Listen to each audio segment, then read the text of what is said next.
Celeste Kennedy's hands went cold the moment her eyes landed on the contract. The crystal water glasses on her tray caught the amber light of the wall sconces, sending fractured gold across the polished mahogany table. She should set them down, bow her head, and disappear back through the kitchen doors where she belonged. In 3 months of serving in Kangday's private dining room, she'd mastered the art of being furniture, present but unseen, functional but forgettable. But that clause, Section 4, subsection B, her breath shortened. The words blurred and sharpened in her vision like a knife coming into focus. Eminent domain facilitation. She'd know that language anywhere. It was carved into her memory the way trauma carves itself into bone. Those same words had destroyed her father, stripped him of his property, his business, his will to live. No, this couldn't be happening again. Kangday's hand reached for the pen. His fingers, elegant and controlled, moved toward the signature line. The man beside him, an associate whose name she didn't know, smiled as if the deal was already done. Celeste's pulse hammered in her throat. Stay silent, serve the water, walk away. But her father's face flashed behind her eyes. The hollow look in his gaze during those final months. The way he'd whispered, "They hid it in the fine print, baby." By the time I understood, everything was gone. The pen touched paper. "Excuse me, sir." Her voice cut through the low murmur of conversation. "But this clause is a trap." The room went still. Kangday's hand stopped mid-stroke. His head turned slowly, dark eyes finding her across the table. The casual authority in his expression shifted, hardened, into something cold and deadly. 6 feet of controlled power in a charcoal suit, the kind of man who'd built an empire on knowing when someone was lying. His voice, when it came, was quieter than she'd ever heard it. Quieter and infinitely more dangerous. "What did you just say?" What secret was the waitress hiding behind her crisp uniform and careful silence? Why did she recognize legal language sophisticated enough to fool Kangday's own attorneys? And what would the most dangerous man in Chicago do now that she'd spoken words that could unravel everything? The answers would shatter the carefully constructed walls between her past and present. The truth would expose a conspiracy that reached into the highest levels of city government. But first, Celeste Kennedy had to survive the next 60 seconds. Welcome back, my fierce hearts and midnight dreamers. Before we dive in, make sure you're subscribed, hit that like button, and tell me where you're watching from. I love seeing our little dark romance family stretch across cities, countries, and time zones. Every click, every comment, every bit of love you leave here helps us keep unraveling these dangerous love stories and high-stakes betrayals together. So find your quiet place, dim the lights, and get ready. Because tonight, I'm taking you into a world where contracts kill, councilmen are kingmakers, and a fallen lawyer and a mafia boss will burn a city to the ground for justice and love. 3 months earlier, Celeste had stood at the entrance of Kangday's club with $47 in her wallet and a lie folded in her pocket.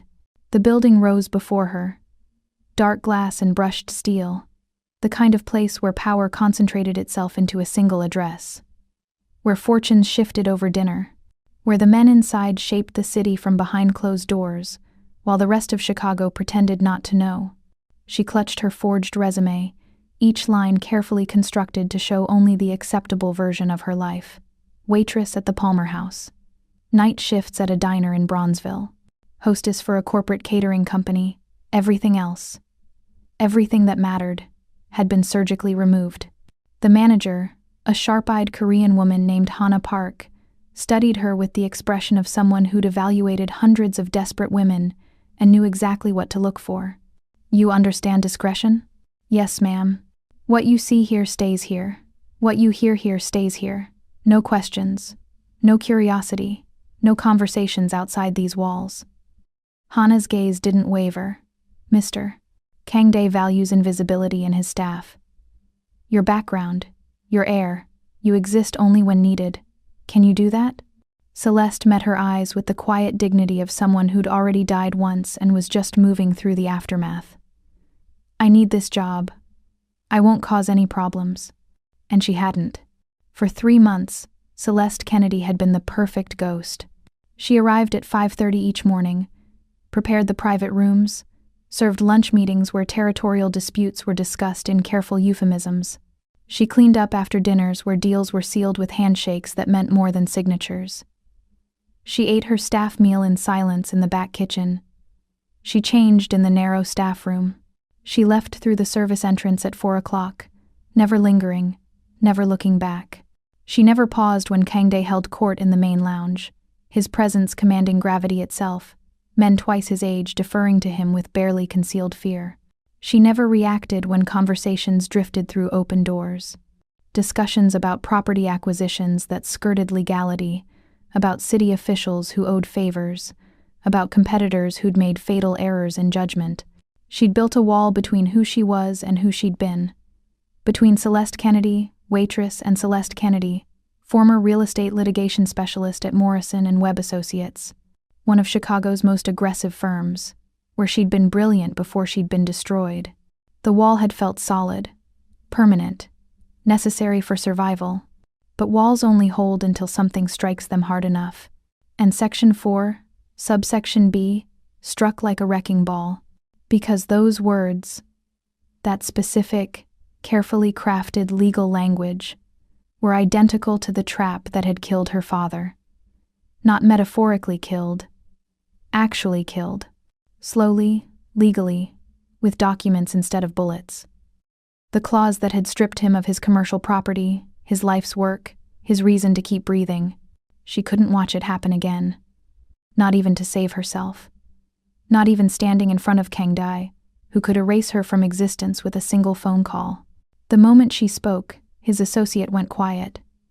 The ambient conversation died. Kangdae set down the pen with deliberate care and rose from his chair. He crossed the room in 3 measured steps. Unhurried, controlled, predatory. He stopped close enough that she could smell cedar and smoke, close enough that the heat radiating from his body made her skin prickle with awareness. You recognize something. Not a question. His voice had dropped to a lethal whisper that made her pulse spike. In my contract, explain. Now. Every survival instinct screamed at her to lie. To backtrack. To drop the tray and run for the exit and never look back. But another part of her. The part that had spent 2 years in hiding. The part that still woke up dreaming about her father's funeral. The part that was so tired of being invisible. Refused to break. Section 4, Subsection B, she said, forcing her voice steady even as her hands trembled on the tray. The eminent domain facilitation clause. It looks like standard protective language for municipal compliance. But it's not. She made herself meet his eyes, those black, unreadable eyes that had ordered terrible things without flinching. The trigger language is asymmetric. Maybe subject to versus shall be considered. The phrasing means the city can invoke eminent domain proceedings against your property after you purchase it, but you can't challenge the valuation methodology. They'll offer fair market value, but the appraisal method is specified in subsection C, and it's designed to fail. 40% reduction for community benefit offset. You buy this land for $20 million, invest another 10 in development, and they seize it for $12 million. You lose everything. They profit from every improvement you make. The silence that followed felt like drowning. Kangdae stared at her. Not through her, not past her, but directly at her, as if truly seeing her for the first time. His jaw tightened. Something shifted behind his eyes, dangerous and curious and impossibly focused. Who are you? Each word fell like a stone into still water. Celeste's hands shook. The truth clawed at her throat, demanding release. Someone who's seen this exact clause before, she whispered. Someone whose father was destroyed by it. Someone who watched him die knowing he'd been cheated by legal language he trusted.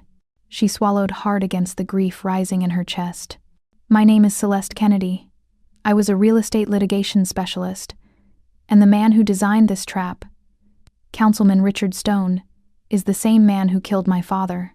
Kangdae's expression didn't change, but the air between them shifted, thickened with possibility and danger. He gestured to one of his associates with a subtle movement of his hand. The man immediately rose and left the room, closing the door behind him with a soft click. Sit, Kangdae commanded. Celeste didn't move. I should go. I shouldn't have said anything. Sit, not a request. Her legs obeyed before her mind could protest. She set down the tray and lowered herself into one of the leather chairs. The same chairs where she'd watched powerful men negotiate their futures, where fortunes had been won and lost over cigars and whiskey. Now she sat there in her crisp server's uniform, her hair pulled back in a practical bun, facing a man who could destroy the fragile life she'd rebuilt with a single word. Kangdae moved around the table and pulled up a chair beside her. Not across from her in the position of authority, but close enough that she could see the sharp intelligence in his eyes. Close enough that she couldn't escape. "Read it," he said, pushing the contract toward her. "All of it. Tell me every trap you see." "Mr. Kangdae, Kangdae," he interrupted, his gaze never leaving her face. "And you're going to tell me your real name, your real story, and exactly why you know this language. But first, you're going to dissect every clause in this contract. Because if you're right about Section 4, and I believe you are, then there's a reason you recognized it, and I'm going to know what that reason is." Celeste's hands trembled as she pulled the document closer. But as her eyes scanned the first page, something shifted inside her. Her mind sharpened. The familiar rhythm of legal analysis kicked in. The skill that had once been her greatest asset before it became her curse. This was muscle memory.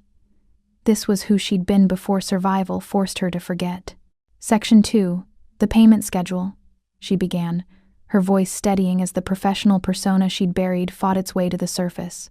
"The language specifying installment basis conditional upon municipal approval creates a termination trigger. If approval is delayed beyond 90 days, which Section 4 guarantees it will be, the seller can void the contract and keep your deposit. You lose $2 million before you ever own the land." She looked up and found Kangdae watching her with an intensity that made her breath catch. "Keep going," he said softly. And for the first time in 2 years, Celeste Kennedy stopped hiding who she was. The associates filed out like shadows dissolving at dawn, leaving only the weight of revelation hanging in the air. Celeste remained frozen in the leather chair, her server's uniform suddenly feeling like a costume she'd outgrown mid-performance. Kangdae moved with the precision of a predator reassessing its prey. He pulled his chair closer, close enough that the heat radiating from his body made her skin prickle with awareness. Close enough that she could count the exact moment his cologne, cedar and something darker, more dangerous, invaded her senses and made thinking difficult. "Start from the beginning," he commanded, his voice dropping to that lethal whisper that seemed to bypass her ears and sink directly into her chest. "Every word, every clause, every trap you see." Her hands trembled as she pulled the contract closer, but the moment her eyes focused on the legal language, something shifted. The scared waitress receded. The litigator she'd buried clawed her way back to the surface, sharp and hungry. "Section 2, she began, her voice steadying with each word. "The payment schedule. Installment basis conditional upon municipal approval. Creates a termination trigger disguised as standard procedure. If approval delays beyond 90 days, which Section 4's eminent domain clause guarantees it will, the seller voids the contract and keeps your deposit. $2 million gone before you ever own the land." She felt his gaze on her face like a physical touch, intense and unblinking. "Section 7, the development timeline. Substantial completion within 18 months or forfeit improvement costs. But Section 4's language ensures permit delays that make that timeline impossible. You build, you improve, you lose everything you've invested when they seize it for pennies on the dollar. How do you know this pattern?" His question cut through her analysis like a blade through silk. Celeste's throat tightened. The memory rose like bile. Her father's hollow eyes, the hospital room that smelled of antiseptic and death, the way he'd whispered her name one final time before the monitors went flat. "Because I watched my father die from it." The words scraped out raw and bleeding. He was a small business owner, proud. He'd built his commercial property from nothing, a warehouse he converted into artist studios in Pilsen. 20 years of his life poured into those walls. She forced herself to meet Kangdae's eyes, even as her vision blurred with unshed tears. Councilman Richard Stone approached him with a development opportunity. A partnership that would revitalize the neighborhood and triple his property value. The contract was 200 pages of legal language my father trusted, because the city's name was on it. Because Stone showed up with architects and planners and a vision that made my father believe he was finally going to secure our future. Her voice cracked. Kangdae didn't move, didn't speak, just watched her with that impossible focus. He signed. 3 months later, the city invoked eminent domain through that exact clause. Section 4, subsection B. They offered him 40% of fair market value, citing community benefit offset. He tried to fight it. Hired a lawyer with money he didn't have, but the language was airtight, legal. Designed to look protective while being poison. She dragged in a shaking breath. He lost everything. The property, his savings, his reputation. His heart gave out 6 months later in a county hospital because we couldn't afford the private care he needed. The doctors said it was a massive coronary. I knew better. They'd killed him with documents instead of bullets. The silence that followed felt like drowning in deep water. Then Kangdae reached across the table and did something that shattered every assumption she'd built about him. He placed his hand over hers. Not grabbing, not restraining, just covering her trembling fingers with his warm palm. The touch was shockingly gentle from a man who'd ordered terrible things without flinching. Who designed the trap? His voice had lost its edge, replaced by something cold and focused. Not sympathy, something far more dangerous. Shared fury. Stone's son, Adam. He runs a boutique legal firm that specializes in municipal development contracts. They're the architects. Stone provides the political cover. Together they've displaced dozens of small property owners across Chicago over the past 5 years. Kangdae's jaw tightened, a muscle flexing beneath his skin. He released her hand and pulled his phone from his jacket pocket, typing rapidly with controlled aggression. "Do-yun," he said when the call connected, his voice returning to that commander's tone. "I need everything on Councilman Richard Stone and his son Adam. Property transfers, contract drafts, municipal filings, everything. And find out who's backing their land acquisitions." He ended the call and turned back to Celeste, his dark eyes burning with something that made her breath catch. "I need to know who you really are," he said quietly. "Your real name, your real credentials, everything you've been hiding." Celeste's pulse hammered. This was the cliff edge. The moment she either fell or flew. "Celeste Kennedy," she whispered. "Former real estate litigation specialist at Morrison and Webb Associates. I graduated top of my class at Northwestern Law. I specialized in complex property disputes and municipal code violations. I was good, very good.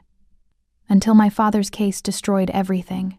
The firm partnered with Stone's developers on several projects. When I tried to use internal resources to investigate my father's case, they terminated me for conflict of interest and threatened to report me to the bar for misuse of client resources."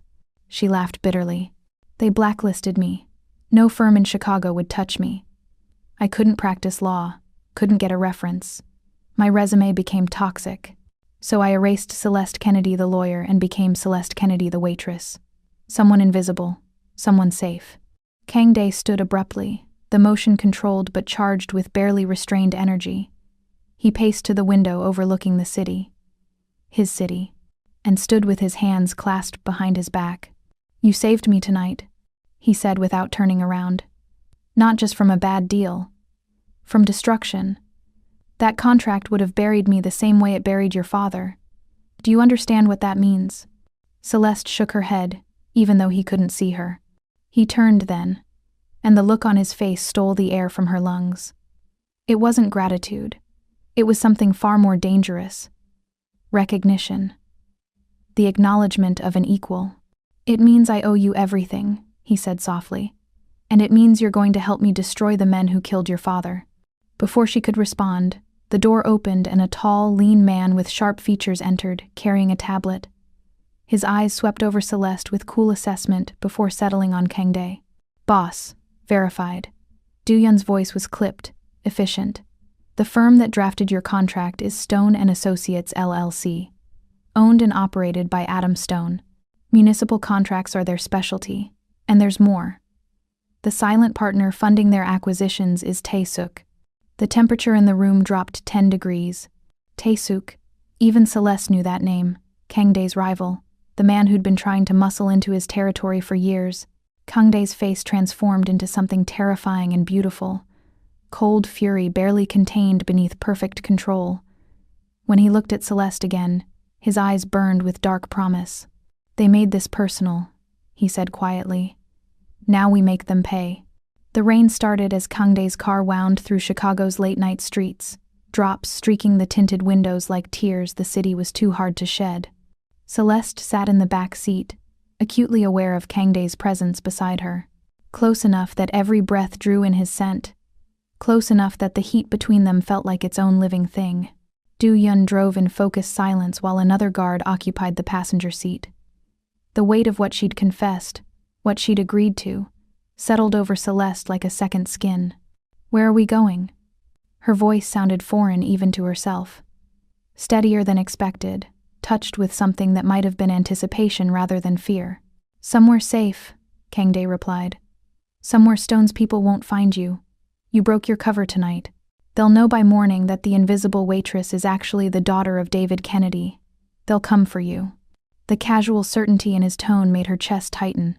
The car pulled into an underground garage beneath a building that screamed wealth and power, dark glass and steel reaching toward the storm-heavy sky. They rode a private elevator in loaded silence, and when the doors opened, Celeste stepped into a penthouse that redefined luxury. Floor-to-ceiling windows overlooked the city, rain painting them in shifting patterns that caught the low amber lighting. Dark leather furniture anchored the space, but it was the walls that captured her attention, covered in original artwork, each piece carefully chosen, each frame telling a story of taste and control. "Sit," Kangdae said, gesturing to the sectional. Not a command this time, an invitation. She sank into leather that probably cost more than 3 months of her former salary, feeling desperately out of place in her server's uniform. Kangdae moved to a sideboard and poured 2 glasses of something amber and expensive, returning to hand her one before settling beside her. Close again, always close. "Drink." The whiskey burned beautifully, warming paths down her throat and into her chest. She took another sip, letting it fortify her. "Tell me what you want," Kangdae said, his voice dropping to that intimate register that made her skin prickle. "Revenge? Justice? Money?" Celeste turned to him, really looked at him for the first time without the barrier of her invisible waitress mask. He was beautiful, in a dangerous way. Sharp cheekbones, dark eyes that missed nothing, lips that suggested both cruelty and devastating skill. Power radiated from him like heat from a furnace. "My father's name cleared," she said quietly. Public acknowledgement that he was cheated, not incompetent. That he didn't fail. He was destroyed by design. And I want Stone to lose everything the way my father lost everything. Something flickered in Kangdae's eyes. Respect mixed with dark satisfaction. "Then we're aligned," he said. "But you need to understand something. Stone has immunity. Municipal shield laws protect councilmen from most civil prosecution. Taking him down requires more than evidence. It requires strategy, resources, and willingness to operate in spaces where the law is a suggestion rather than a boundary." He leaned closer, and Celeste's breath caught. "It requires me," he finished softly. "My resources, my connections, my methods. Are you prepared for what that means?" "I watched my father die while Stone walked free," Celeste said, her voice steady despite the way her pulse hammered. "I'm prepared for whatever it takes." Kangdae's lips curved into something that wasn't quite a smile. Something darker and more honest. "Do-Yun will be assigned to you as your security chief and resource coordinator. Whatever you need, documents, access, legal research, physical protection, he provides. You'll have unlimited access to my legal team, my investigators, and my network. Your only job is to find the angle that destroys Stone legally, while I handle everything else.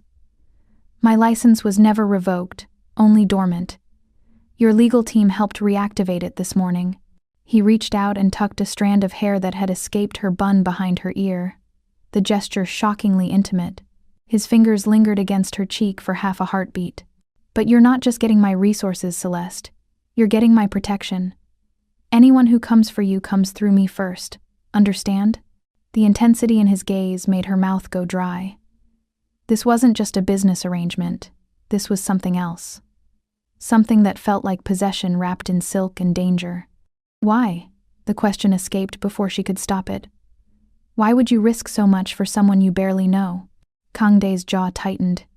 He stood abruptly and moved to the windows, rain-streaked glass framing him like a portrait of controlled violence. Because I know what it's like to be used as a weapon against innocent people, he said quietly. 5 years ago, I facilitated a land acquisition. I didn't ask enough questions. I didn't look past the money and the strategic advantage. A community center in Bronzeville was destroyed to make room for luxury condos that were never built. 30 families lost their gathering place, their sanctuary. He turned, and for the first time Celeste saw something raw and unguarded in his expression. I can't undo what I did, but the community center I was trying to build, the one Stone tried to steal with that contract. That's my penance. My attempt to build something that gives back instead of taking. Your father wasn't a criminal, Celeste. He was collateral damage in someone else's greed. That's the same sin I committed. So when I say I owe you everything for stopping me from making that mistake again, I mean it spiritually, ethically. I mean it in my bones. The confession hung between them like a bridge across an impossible distance. Celeste stood slowly, her legs unsteady, and crossed to him. She stopped close enough to feel the warmth radiating from his body, close enough to see the gold flecks in his dark eyes. Then we both need this, she whispered. You need redemption. I need justice. Maybe those are the same thing. Kang Dae's hand came up, his fingers grazing her jaw with shocking gentleness. The touch sent electricity racing down her spine. Maybe they are, he agreed softly. The moment stretched, heavy with possibility and danger. Then Do-Yun's voice cut through from the elevator entrance. Boss, the security team swept Miss Kennedy's apartment. It's clean, but we found this. He held out a worn leather binder, corners bent from years of handling. Celeste's breath stopped. My father's evidence binder, she gasped. I thought it was lost when I had to move. She took it with trembling hands, the familiar weight of it both comforting and agonizing. Her father had meticulously documented everything. Contracts, correspondence, photographs of the property in various stages of development, appraisal documents that showed the manipulation. Kang Dae moved beside her, looking over her shoulder as she opened it. His breath stirred the loose strands of her hair. This is ammunition, he said quietly. This proves intent, pattern, premeditation. It's everything, Celeste whispered. But it wasn't enough before. Before you didn't have me, Kang Dae said, his voice dark with promise. Before, you were alone. Now you have an army. He gestured to Do-Yun. Set up the secure room. Everything from the binder gets digitized, analyzed, and cross-referenced with every Stone property deal in the last decade. I want a pattern we can prosecute. As Do-Yun left, Kang Dae turned back to Celeste. The vulnerability he'd shown moments ago was gone, replaced by the focused intensity of a man preparing for war. You're not sleeping in your apartment tonight. You'll stay here. My guest room is secure and private. In the morning we begin. Begin what? Celeste asked. His smile was sharp and beautiful and terrifying. Destroying everyone who killed your father. The secure room in Kang Dae's club smelled of expensive technology and old leather, creating a contrast that somehow embodied the man himself. Cutting-edge ruthlessness wrapped in traditional power. Celeste sat before 3 monitors, her fingers flying across the keyboard with the muscle memory of her litigator years, while Do-Yun coordinated information flow with quiet efficiency.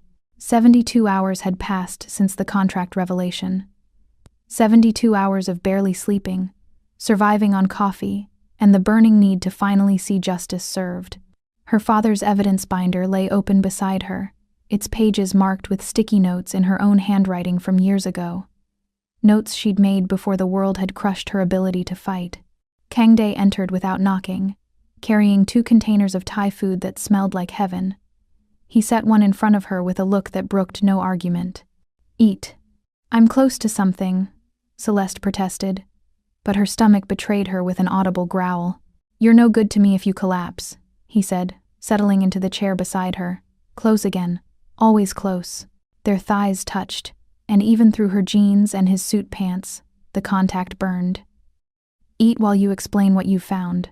She picked up the chopsticks, grateful for something to do with her hands besides obsess over the spreadsheet of property transfers dominating the center monitor. Stone and his son have facilitated 23 property seizures in the last 6 years, using variations of the same eminent domain clause. Every single one followed the same pattern. Approach small property owners with development partnerships, get them to sign contracts that look protective but contain trap language, then trigger eminent domain through municipal ordinances Stone helped draft. She pulled up a network diagram on the left monitor. But here's where it gets interesting. Every seized property eventually ended up owned by one of 3 shell companies. I traced the ownership through 5 layers of corporate veils. They all connect to the same silent partner providing the acquisition funding. Tae-suk, Kangdae said, his voice dropping to that lethal register. Tae-suk, Celeste confirmed. He's not just your rival. He's been systematically targeting properties that would give him strategic advantages in Chicago's development corridors. Your community center site? That would have completed a continuous ownership block from Bronzeville to Hyde Park. 23 properties. Combined value of nearly $400 million after development. And Stone gets 10% facilitation fees plus guaranteed contracts for all municipal improvements. She turned to look at him, and found his expression terrifyingly calm, the kind of calm that preceded violence. This isn't just corruption, she continued. This is organized, systematic theft, disguised as urban development, and they've been doing it for years without anyone putting the pattern together. Because the victims were small, Kangdae said quietly. Individuals, families, people without resources to fight City Hall and a councilman with immunity. Exactly. Do-yoon's voice cut through from the doorway. Boss, we have a problem. The tension in his tone made Celeste's stomach clench. Kangdae straightened, his body language shifting into combat readiness. Show me. Do-yoon pulled up a document on the right monitor, and Celeste's world tilted sickeningly. It was a scanned letter on Morrison and Webb Associates' letterhead, dated 18 months after her father's death. Her hands went cold. What is this? She whispered. We found it buried in the city's archived settlement files. Yun said carefully. It's an NDA. Non-disclosure agreement. Signed by your father 8 months before he died. Your father signed this NDA 6 months before he passed. And after his death, your mother inherited the remainder of the settlement terms. That's impossible. Celeste's voice sounded foreign to her own ears. He never signed anything. He refused to settle. He fought until... Read the signature clause, Kangdae said softly. She forced her eyes to focus through the sudden blur of tears. The signature line showed her father's name, but also a secondary signer. Co-petitioner for the estate settlement. Her mother's name. No. The word came out broken. No. My mother was devastated. She supported him. There's more, Do-yun interrupted gently. He pulled up another document. A land deed, filed 6 weeks ago. Your mother sold her inherited interest in your father's original property, the interest she retained through the settlement, to one of Tae-suk's shell companies, for $800,000. The room spun. Celeste gripped the edge of the desk, her knuckles white. She knew, she whispered. She knew about the trap, about the settlement terms, about everything. The NDA explains why your father couldn't pursue legal action after the partial settlement, Kangdae said, his voice carefully neutral. And why he couldn't tell you the full truth. But your mother wasn't bound by the same restrictions on the inherited interest. She could have fought. Instead, she waited until you were gone, and sold to the same people who destroyed him. Celeste couldn't breathe. The betrayal crashed over her in waves. Not just Stone's original theft, but her mother's complicity. The woman who'd cried at the funeral, who'd held Celeste while she sobbed, who'd told her to move on, to build a new life, to let go of the anger that was poisoning her, who'd been paid to say those words. Where is she? Celeste's voice came out flat, cold, stripped of everything except the need to know. Fort Lauderdale, Do-yun said quietly. She bought a condo on the beach, used the money from the sale as a down payment. The Thai food sat forgotten, cooling in its container. Celeste stared at the documents on the screen, her mind racing through every memory, every conversation. recontextualizing her entire understanding of the last 2 years. She'd been alone. Truly, completely alone. And she hadn't even known it. Kangdae's hand covered hers where it gripped the desk edge, his warmth shocking against her frozen fingers. "Breathe," he commanded softly. "You're not alone anymore." She turned to him, and whatever he saw in her face made his expression shift, darken with protective fury. "She chose money over you," he said. "Over your father's memory, over justice. That's her sin, Celeste, not yours, never yours." "The NDA taints the evidence binder," she said, forcing her mind back to the legal angles because that was safer than feeling the full weight of her mother's betrayal. "If my father signed a settlement agreement with a non-disclosure clause, using his documents against Stone could constitute a breach. Stone's lawyers will argue that any evidence from the binder is inadmissible because it violates the settlement terms." "Then we don't use the binder directly," Kangdae said. "We use it as a map. Every document in there points us toward public records that aren't covered by the NDA. Property filings, municipal permits, city council meeting minutes. We reconstruct the evidence through independent channels." "That will take time," Dian said. "Then we take the time," Kangdae replied. His hand tightened on Celeste's. "But we do it right. We do it in a way that can't be challenged or dismissed. We build a case so airtight that Stone's immunity won't save him." Celeste forced herself to nod, to focus on the path forward rather than the devastation behind. But inside, something fundamental had cracked. The last thread connecting her to the life she'd known before had been severed. Not by time or distance, but by the bitter reality that her mother had chosen survival over honor. She was truly alone now, except for the dangerous man beside her, whose hand on hers felt like the only solid thing in a world that had proven itself entirely hollow. "I want to see everything," she said, her voice hardening. "Every property transfer, every shell company, every piece of the network. I want to understand exactly how deep this goes, and exactly how many people need to fall." Kangdae's lips curved into something dark and approving. "Now you're thinking like someone who wants to win," he said softly. "Not just someone who wants justice, someone who wants blood." And maybe he was right. Maybe justice and blood were the same thing when the crime was this deep, this personal, this unforgivable. The next 72 hours blurred into an exhausting choreography of legal research, strategic planning, and the growing awareness that Celeste Kennedy was becoming someone entirely new. Not the broken daughter, not the invisible waitress. Something sharper, more dangerous. Kangdae's private study had become her war room. 3 walls of floor-to-ceiling windows overlooked Chicago's glittering skyline, a city that had nearly destroyed her, that she was now preparing to hold accountable. The 4th wall was pure function. Whiteboards covered in flowcharts mapping Stone's network, bankers' boxes full of public records, and her father's evidence binder displayed in a frame like the sacred relic it had become. She stood before the whiteboard at 2 a.m, adding another connection line, when Kangdae entered carrying 2 glasses of whiskey. He'd shed his jacket hours ago, his white shirt rolled to the elbows, exposing forearms corded with lean muscle. The sight did something to her pulse that had nothing to do with fear. "You need sleep," he said, handing her the glass.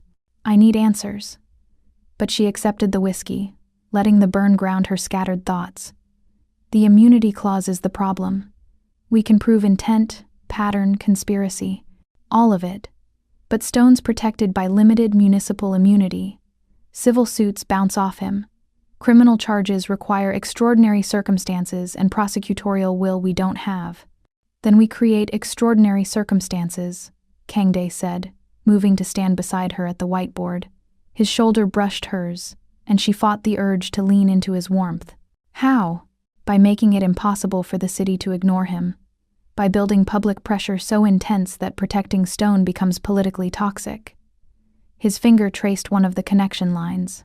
"But you're focused on the wrong angle." "What do you mean?" "You're thinking like a litigator. Sue him, prosecute him, win in court."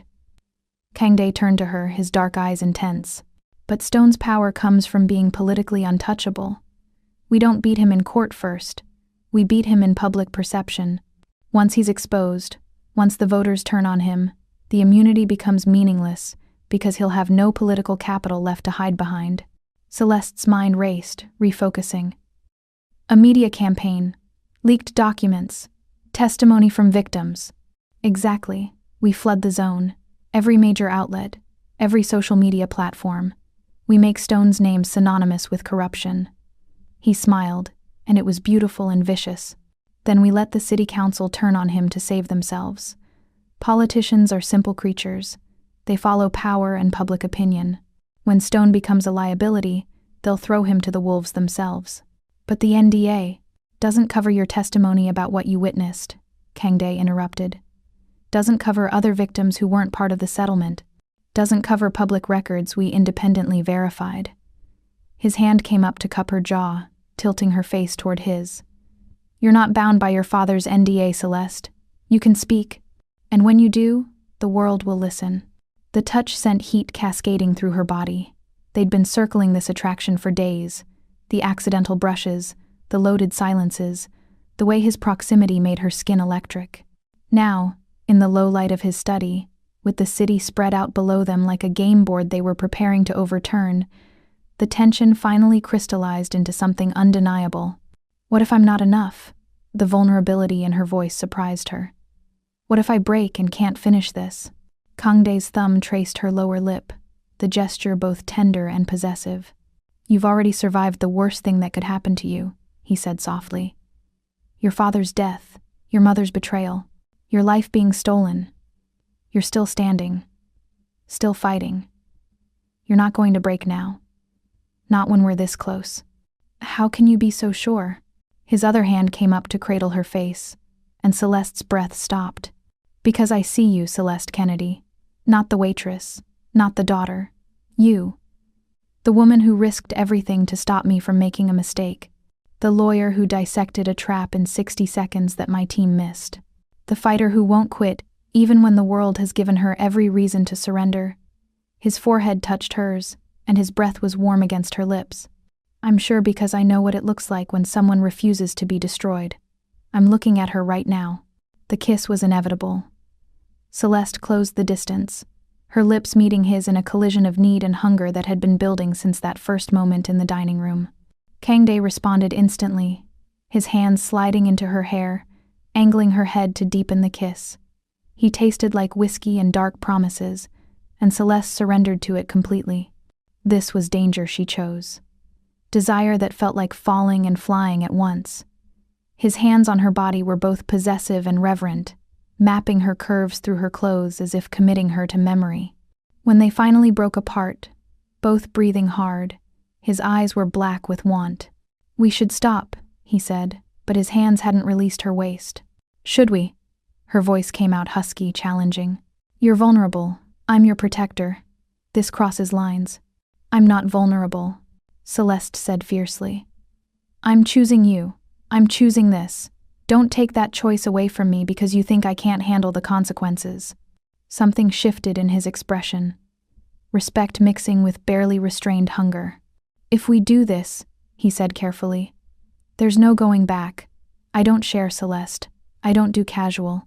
You become mine, and I become yours, and we finish this war together or not at all. Good, she whispered. I don't want casual. I don't want safe. I want whatever this is. This dangerous, impossible thing between us. Kangdae's control finally snapped. He kissed her again, harder this time, walking her backward until her spine hit the wall beside the whiteboard. His body pressed against hers, all controlled power and devastating intent. His hands slid under her shirt, warm against her skin, and Celeste gasped into his mouth. Tell me to stop, he demanded against her lips. No. His smile was dark victory.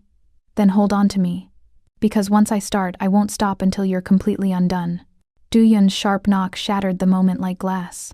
Boss, we have a critical development. Kangdae cursed viciously in Korean, his forehead dropping to Celeste's shoulder as he fought for control. After a long moment, he stepped back, his hand steadying her, even as he put necessary distance between their bodies. This isn't over, he promised, his voice rough. I know, Celeste managed, her entire body still trembling. He straightened his shirt and opened the door. his mask of controlled authority sliding back into place so perfectly it would have been frightening if she didn't know what lay beneath it now. Du-Yun entered with his tablet, his expression carefully neutral despite absolutely having heard everything. "Boss, Celeste, we found the final piece." He pulled up a document that made Celeste's blood run cold. "What am I looking at?" Kang-dae demanded. "The original land transfer paperwork for your community center site," Du-Yun said. "Dated 4 days before you signed the purchase contract. Stone pre-filed the eminent domain paperwork, but there's another document attached. An assignment of air and mineral rights." "To who?" Celeste asked, already knowing the answer.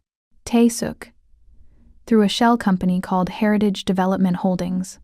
The land itself might be technically yours after purchase, but the development rights, the actual value, were already transferred before you ever signed."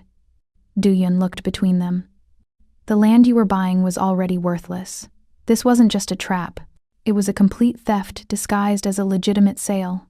Celeste's mind raced through the implications. They never intended for Kang-dae to develop anything. They were selling him a shell.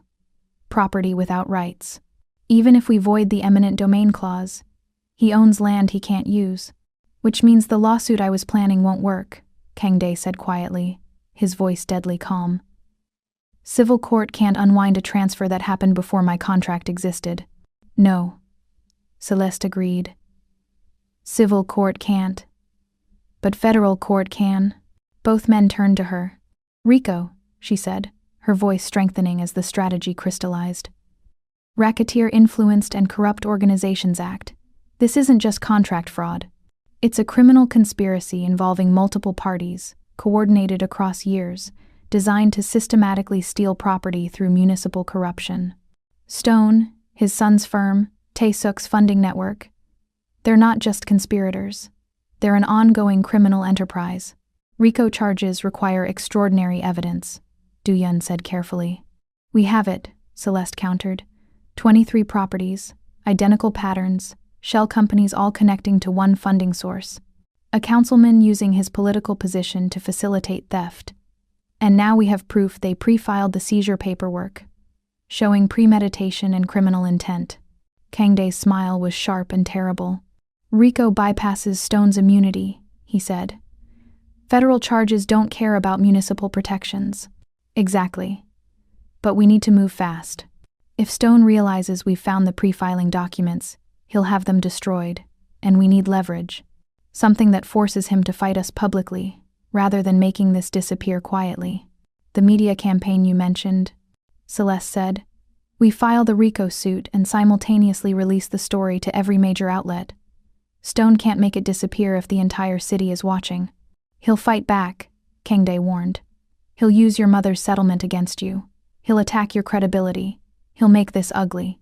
Celeste met his gaze without flinching. "Let him try. I'm done hiding. I'm done being invisible. He took everything from me once. He doesn't get to do it again." Kang-dae crossed to her, his hand cupping the back of her neck in a gesture that was both possessive and protective. "Then we do this together. But we do it smart. We need one more thing before we file." "What?" Celeste asked. His eyes glinted with dark satisfaction. "We need Stone to make a mistake. A public, undeniable mistake that proves he's exactly what we say he is. And I know precisely how to make that happen." Du-Yun cleared his throat. "Boss, there's one more complication. The immunity clause you mentioned. Stone has it, but it's not absolute. I did some research. His municipal immunity only extends to actions taken in his official capacity. If we can prove he acted outside his role as councilman, if we can show personal profit or criminal intent, the immunity shield collapses." Celeste's pulse quickened. "The facilitation fees, 10% of every property seizure going to his son's firm, that's not official business. That's personal enrichment through abuse of office. And RICO statutes specifically address public corruption," Kang-dae added, his voice dropping to that lethal register. "If we prove Stone used his position for personal gain through an ongoing criminal conspiracy, the immunity becomes irrelevant. But we still need to make the charges stick in public opinion first," Celeste insisted. "The federal prosecutor won't touch this unless there's political will behind it. We need the city demanding his head before we can serve it to them on a legal platter. Kangdae's hand slid down her spine, coming to rest at the small of her back. An intimate touch that sent heat pooling low in her belly despite the intensity of their planning. Then we give them a show they can't ignore, he said softly. Tomorrow morning we hold a press conference. You, me, 3 of the victims from the other property seizures Do-yoon located. We lay out the pattern. We name names. We present the evidence of systematic theft. And we file the RICO suit live, on camera, so Stone can't suppress it. He'll retaliate immediately, Do-yoon warned. I'm counting on it, Kangdae replied. When he does, we'll be ready. Every move he makes will be documented. Every threat will become evidence. He's used to operating in shadows, buying silence, making problems disappear quietly. We're going to force him into the light and watch him destroy himself. Celeste felt something settle in her chest. Not peace exactly, but purpose. Clarity. For 2 years she'd been running, hiding, surviving. Now she was finally fighting back. And she wasn't alone anymore. There's one more thing, she said quietly. My mother. The settlement she took. Is there any way to? No, Kangdae interrupted gently. She made her choice. You can't save someone who doesn't want to be saved. Focus on what you can control.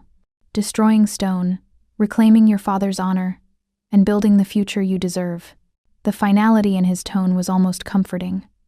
Permission to let go of the last thread binding her to a family that had proven itself broken. Okay, she whispered.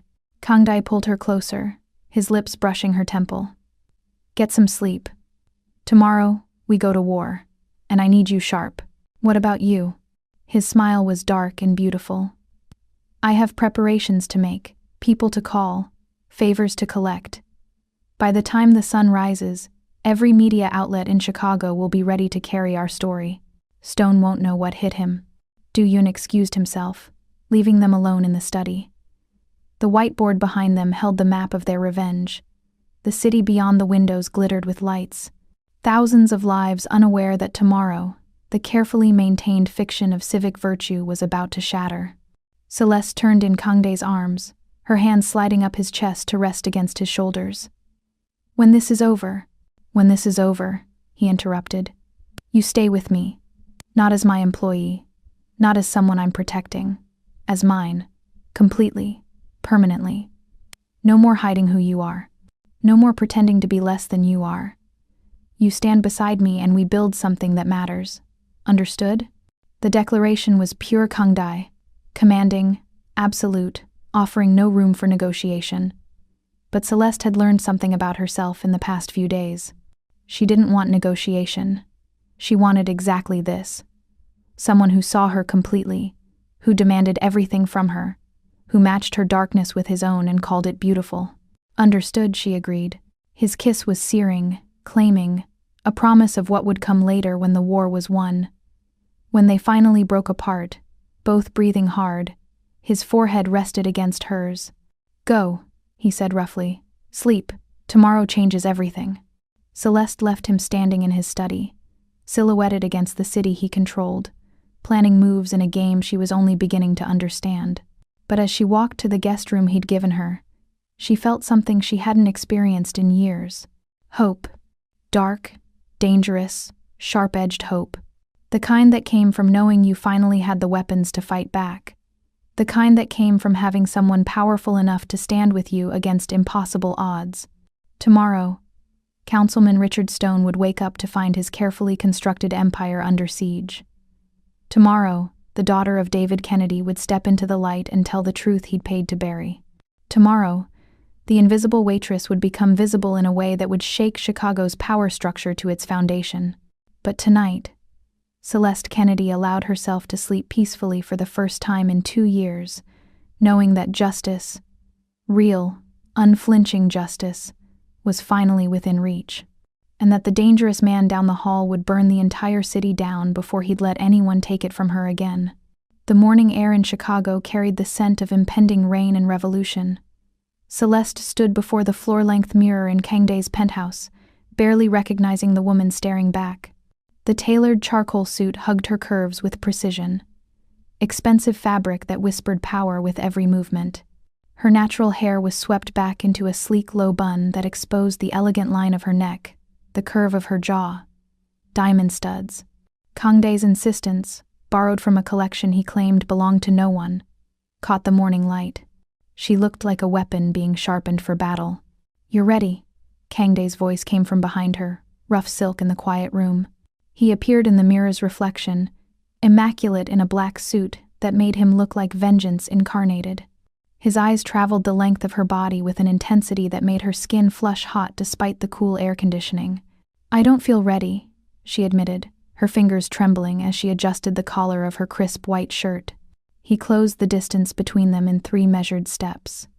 His hands settled on her shoulders, warm and possessive through the fabric. In the mirror, they looked like what they were becoming. 2 people bound by something far more dangerous than attraction. "Stone will retaliate the moment you file," he said, his breath stirring the fine hairs at her temple. "He'll go for your throat. He'll try to destroy what's left of your credibility, your family name, everything. I know. And you're still going through with this." Not a question. A statement of fact laced with something that sounded like pride. Celeste met his eyes in the mirror's reflection. "My father died believing he'd failed. That he was weak, stupid, incompetent. I'm going to make sure the entire city knows the truth. That he was murdered by men who hide behind law and power. Whatever Stone throws at me, I'll survive it. I've survived worse." Kangdae's hand slid down her arms, a slow caress that left trails of heat in its wake. He turned her to face him, and the intensity in his gaze stole the breath from her lungs. "You're not just surviving anymore, Celeste. You're conquering." His thumb traced her lower lip, and her pulse stuttered. "And after today, there's no going back to invisible. You understand that?" "Yes. The woman who walks into that press conference won't be the waitress anymore. She'll be the enemy of one of Chicago's most powerful men. She'll have a target on her back that never goes away." Celeste placed her hand over his where it cradled her face. "Then it's a good thing I have you." Something dark and possessive flashed in his eyes. "You do, completely. Anyone who comes for you comes through me first. But I need to know you're prepared for what that means. The violence, the ugliness, the reality that some battles are won with blood instead of words." She thought of her father's hollow eyes in that hospital bed. The way her mother had sold his memory for beachfront property. The 2 years she'd spent erased, invisible, half alive. "I'm prepared," she said, her voice steady and cold. "Let's burn it all down." His smile was beautiful and terrible. Then he kissed her.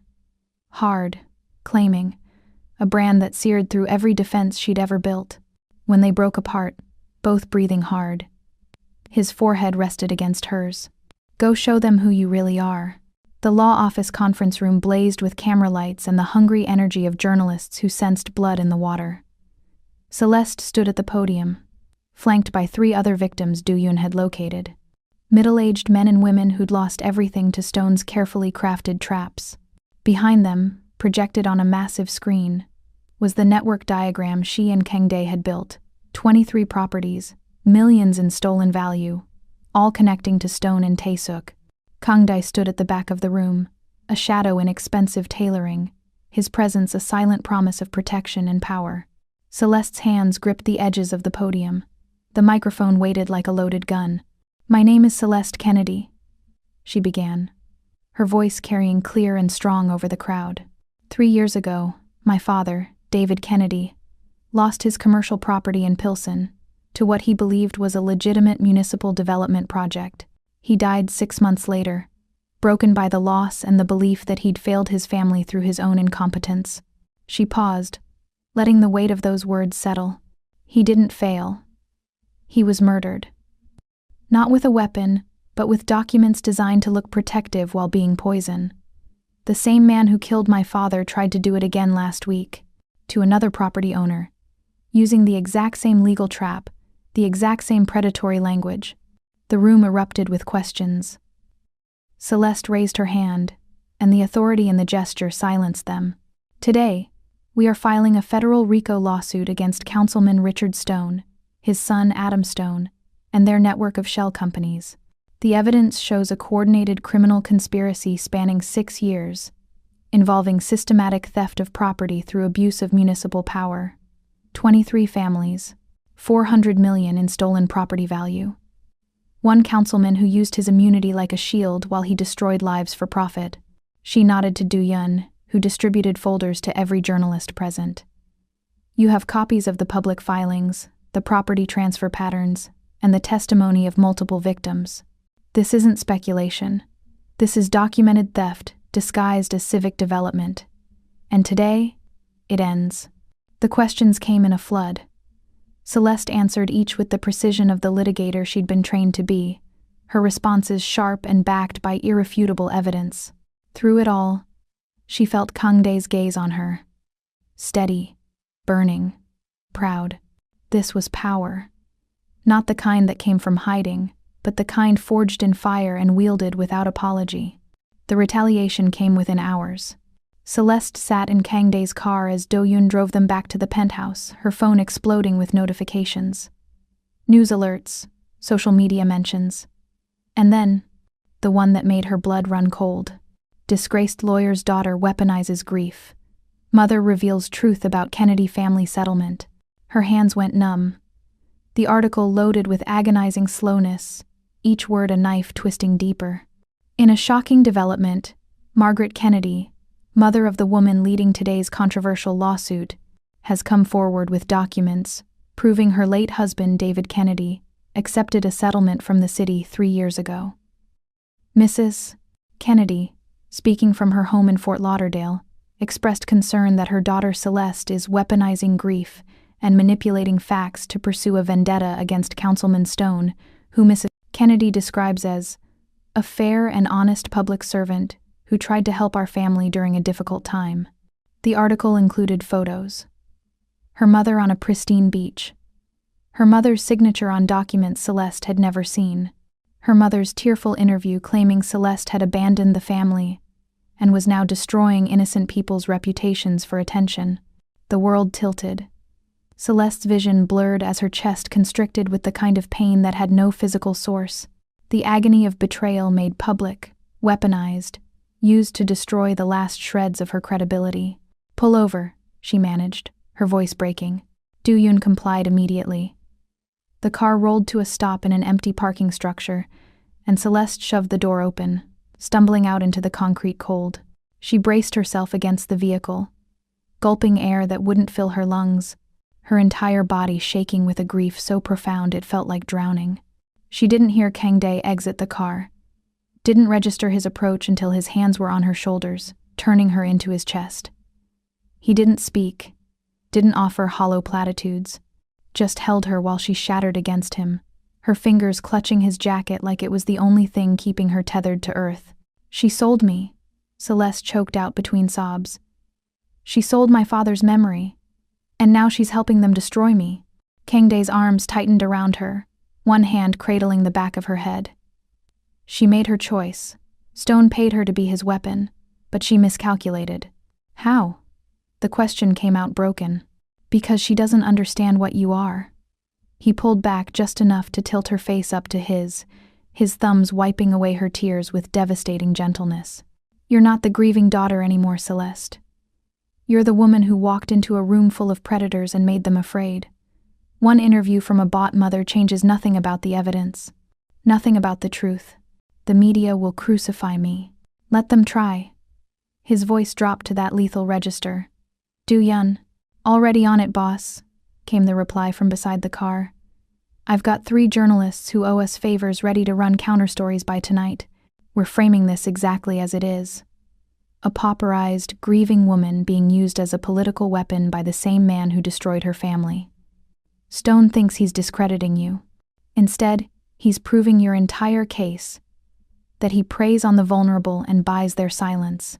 Celeste forced herself to breathe, to think like the strategist she'd become rather than the broken daughter she'd been. "The settlement documents. If they're real, they taint my father's testimony. But they also prove Stone paid for silence, which supports the RICO pattern of obstruction and witness tampering." "Exactly," Kangdae said, his hand sliding down to cup her jaw. Every move Stone makes now is evidence. Every attack is ammunition. He's used to fighting in shadows, buying silence, making problems disappear quietly. We forced him into the light, and now he's panicking. Panic makes people sloppy. What do we do? His smile was dark and beautiful. We double down. Tonight you go on the evening news. You show that face, the one that just cried for your father's honor. You tell them Stone is so desperate to hide his crimes that he's weaponizing a grieving mother against her own daughter. You make Chicago see exactly who they're dealing with. I don't know if I can. Yes, you can. His forehead touched hers, and his voice softened to something almost tender. Because you're not alone anymore. Because I'm standing beside you. Because we're going to win this, Celeste. And your father's name will be cleared. I promise you that. The conviction in his voice, the absolute certainty, cracked something open inside her chest. Not despair this time. Something hotter, fiercer, rage. Okay, she whispered. Let's make them pay. By nightfall, the narrative had shifted. 3 major outlets ran stories questioning Stone's tactics and highlighting the suspicious timing of Margaret Kennedy's sudden appearance. Social media exploded with support for Celeste. The hashtag number Justice for Kennedy trending alongside brutal takedowns of Stone's record. And Celeste Kennedy, her eyes still red from crying but her voice steady and cold, gave an interview that would be replayed for weeks. My mother made her choice, she said, looking directly into the camera. Stone paid for her loyalty, just like he's paid for everything else he's stolen. But I'm my father's daughter. And I don't break. I don't bend. I don't disappear quietly. So let Councilman Stone keep attacking. Every move he makes proves exactly what I've been saying. That he's a predator who destroys families and hides behind power. But his power ends the moment Chicago decides they've had enough. And I think they already have. Back in the penthouse, with the city glittering below them and the scent of rain finally breaking through the heat, Celeste stood at the windows feeling hollowed out and strangely alive all at once. Kang Day approached with 2 glasses of whiskey, handing her one before settling beside her. Their shoulders touched, and the contact was grounding. You did well tonight, he said quietly. I cried on camera. You showed them you're human, that you've lost something real. Stone can't compete with that. His humanity is a lie wrapped in expensive suits. Yours is raw and undeniable. She sipped the whiskey, letting it burn away the last traces of tears. What happens now? Now we wait for him to make his next mistake, and while we wait, his hand found hers, their fingers tangling together. We prepare for the immunity fight, because that's where this war will be won or lost. Celeste turned to him, studying the sharp planes of his face in the low light. This man who'd given her weapons when she had none, who'd stood between her and destruction without flinching, who'd traded pieces of his own empire to protect her heart. Why? She asked softly. Why do you care this much? His free hand came up to cradle her face, and the look in his eyes was almost painful in its intensity. Because you walked into my world and saved me from becoming the monster I was trying not to be, he said. Because your courage reminds me why I started fighting in the first place. Because when I look at you, I see someone who refuses to be destroyed no matter how hard the world tries. He leaned in, his lips hovering just above hers. And because the moment you spoke in that dining room, something inside me recognized something inside you. Like calls to like, Celeste, darkness to darkness, survivor to survivor. The kiss was inevitable. Celeste closed the distance, pouring every ounce of her gratitude, her rage, her devastating need into the press of her mouth against his. Kang Day responded with controlled hunger, his hands sliding into her hair, angling her head to deepen the kiss until she was drowning in the taste of him. Whiskey and smoke and promises kept. When they finally broke apart, both breathing hard, his forehead rested against hers. After we destroy Stone, he said roughly, I'm keeping you. Permanently. Completely. No more hiding, no more half measures. You become mine, and I become yours, and we build something that matters. Agreed? Celeste's answer was another kiss, fierce and claiming, a yes written in the language they both understood best, absolute, uncompromising commitment forged in fire. Outside, the rain finally came, washing Chicago clean while inside. Two people who'd been broken by the city's cruelty began planning how to remake it in their own image. The courthouse smelled of old wood polish and tension. Celeste sat at the plaintiff's table in another borrowed suit, this one midnight blue that made her skin glow against the stark white of her blouse. Her hands rested calmly on the table's surface, but beneath the veneer of composure, her heart hammered against her ribs. Stone's legal team filled the defense table. 6 attorneys in matching power suits, their collective presence designed to intimidate. But it was Stone himself who commanded attention. Silver-haired, distinguished, wearing his councilman authority like armor, he exuded the confidence of a man who'd never faced consequences for his actions. Their eyes met across the courtroom. Stone's smile was cold and dismissive, the look of a predator who'd already won. Celeste smiled back. Let him underestimate her. Judge Patricia Morrison entered, and the courtroom rose. Morrison was known for her sharp mind and zero tolerance for legal theatrics. Exactly the judge they needed. "We're here on a motion to dismiss based on limited municipal immunity," Morrison said, settling into her chair with the weariness of someone who'd seen every trick in the book. "Counselor Stone, you may proceed." Adam Stone, younger, sharper, his father's cruelty refined into Harvard polish, rose smoothly. "Your Honor, Councilman Stone's actions as outlined in the complaint were taken entirely within his official capacity as a city council member. Limited municipal immunity shields elected officials from civil liability for discretionary acts performed in good faith. The plaintiff's RICO allegations, while sensational, don't overcome that immunity. We move for immediate dismissal." The argument was clean, practiced, designed to shut down the case before it could breathe. Judge Morrison turned to Celeste. "Miss Kennedy?" Celeste stood, and the courtroom seemed to hold its breath. She moved to the podium with the controlled grace of a woman who'd spent 3 years being invisible and had finally decided to be seen. "Your Honor, the defense is correct that limited immunity exists. But it's not absolute. Immunity shields officials from liability for discretionary governmental functions performed in good faith. The key phrase is in good faith." She pulled up a document on the courtroom's display screen. The pre-filed eminent domain paperwork Do-Yun had uncovered. 4 days before my client was scheduled to sign the purchase contract, Councilman Stone filed eminent domain paperwork for that exact property, not after the sale, before. Which means he wasn't exercising discretionary governmental authority. He was orchestrating a criminal conspiracy to defraud. Adam Stone shot to his feet. "Objection. This is pure speculation." "It's dated evidence from the city's own files." Celeste cut in smoothly. "Your Honor, immunity doesn't apply when the official acts with malice or outside the scope of their authority. Pre-filing a seizure for property not yet owned isn't governance. It's theft with premeditation. That's criminal conduct, and it destroys any immunity claim." Morrison leaned forward, studying the document. "Counselor Stone, how do you explain this filing date?" Adam Stone's composure cracked for just a moment, a flicker of panic before the mask reassembled. "The filing was precautionary. Standard procedure for properties under consideration for future municipal use. 4 days before a private sale?" Morrison's skepticism was palpable. "That's not procedure. That's specific intent."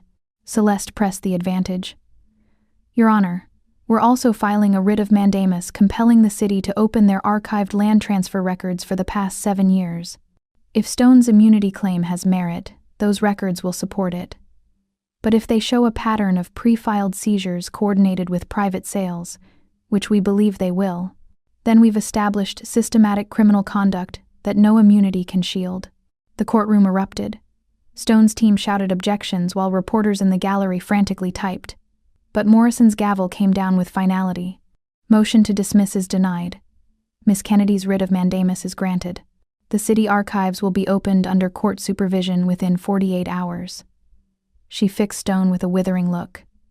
"Counselor, if those archives contain what Miss Kennedy suggests, you and your client will have far bigger problems than a civil suit. This court is adjourned." Celeste barely made it to the courthouse steps before Kangday's hand caught her elbow, spinning her into the shelter of a marble column away from the cameras. His eyes blazed with something fierce and proud. "You eviscerated him," he said, his voice rough with barely restrained emotion. "The archives are the key," Celeste replied, though her hands were shaking now that the adrenaline was fading. "If Stone realizes what's in there before we can secure it, he already knows." Kangday's jaw tightened. "Which means he's going to try to destroy the evidence before the court can catalog it. We have a 48-hour window. What do we do?" His smile was dangerous. "We don't wait for the court. We go tonight." Chicago City Hall after midnight was a cathedral of shadows and secrets. The building loomed against the night sky, its windows dark except for the scattered lights of cleaning crews and late-working bureaucrats. Celeste stood in the alley behind Kangday's car, her practical clothing, black jeans, dark sweater, hair tied back, a stark contrast to the courtroom power suits. "This is illegal," she said, though her pulse raced with anticipation rather than fear. "Highly," Kangday agreed. He'd shed his suit jacket, working in a black button-down that made him look like sin incarnate. "But the writ gives us legal access in 48 hours. We're just expediting the process." Duyun emerged from the building's service entrance, his expression grim. "Security rotation just changed. You have a 12-minute window before the next sweep of the basement archives. Cameras on the east stairwell are already looped. Once you're in, you're invisible." "How do we find the right documents?" Celeste asked. "You tell me," Kangday said, handing her a building schematic. "You know how these systems work. Where would they file fraudulent land transfers?" Celeste studied the map, her litigator brain clicking into gear. Real property divisions, sub-basement level. Pre-2020 physical files would be in the auxiliary storage, organized by district and date. If Stone pre-filed those seizures, they'd be cross-referenced under both the property address and the municipal project code. "Then that's where we go."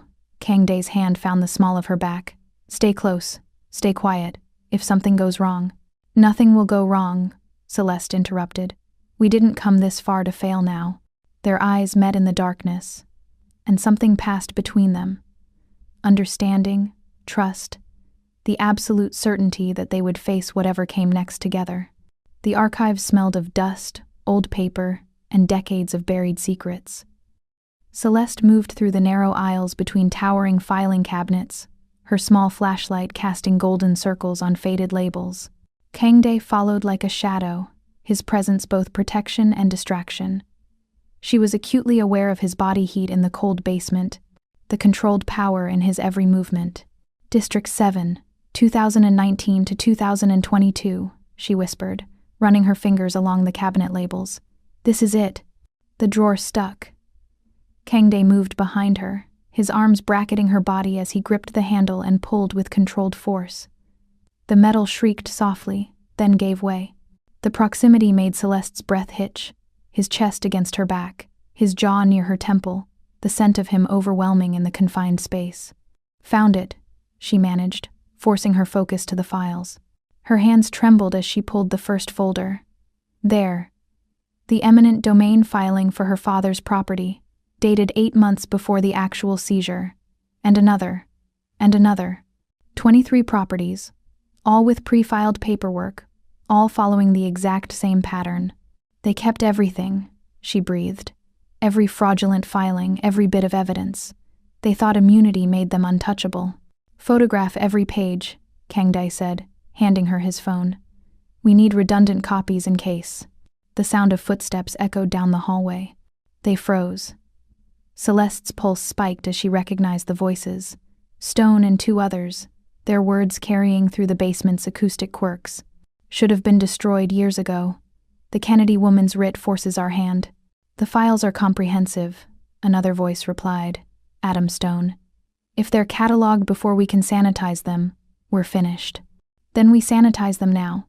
Burn everything in District 7. Make it look like an electrical fire. By the time investigators sort through the damage, we'll have rewritten the narrative." Celeste's blood ran cold. They were going to destroy everything. Not just her evidence. Decades of records that could free other victims, expose the full scope of Stone's crimes. Kangday's hand pressed against her mouth, silencing her instinctive protest. His other arm wrapped around her waist, pulling her deeper into the shadows between cabinets. They pressed together in the darkness, her back to his chest, barely breathing as footsteps approached their aisle. The beam of a flashlight swept past, missing them by inches. Celeste felt Kangdae's heart hammering against her spine, his breath warm against her ear. His hand on her stomach flexed protectively, and despite the terror of discovery, heat coiled low in her belly at the intimacy of their position. Hidden together in darkness, sharing breath and space and danger. "Start with the 1920 cabinets," Stone's voice commanded. "Everything burns." The footsteps moved away toward the far end of the archives. Kangdae's lips brushed Celeste's ear as he whispered, "We need to move, now." But moving meant leaving the files, leaving the evidence, letting Stone destroy the proof that could free not just her father's name, but dozens of other victims. "No," Celeste breathed. "We take everything we can carry. He doesn't get to erase them again. Celeste, help me or get out of my way." For a heartbeat, she thought he'd argue. Then his arms released her, and he moved to the cabinet with deadly efficiency. "Grab what you can. Prioritize anything with Stone's signature or your father's property code. 60 seconds, then we run." They worked in frantic silence, pulling files and stuffing them into Celeste's backpack and inside their clothing. The smell of gasoline drifted through the archives, followed by the distinctive click of a lighter. "Time's up," Kangdae hissed. Smoke began curling through the aisles. Celeste grabbed one last folder, her father's complete file, the one with his signature still visible on the fraudulent documents. And then Kangdae's hand closed around her wrist and they were running. Behind them, flames caught with a hungry roar. They burst through the service exit just as the fire alarm shrieked to life. Do-yeon already had the car running, door open. They dove into the back seat in a tangle of limbs and stolen files, and the vehicle peeled away into the night as sirens wailed in the distance. Celeste's lungs burned from smoke and exertion. Beside her, Kangdae coughed roughly, his hand still gripping hers with bruising intensity. Their eyes met in the dim interior, and suddenly the laughter came.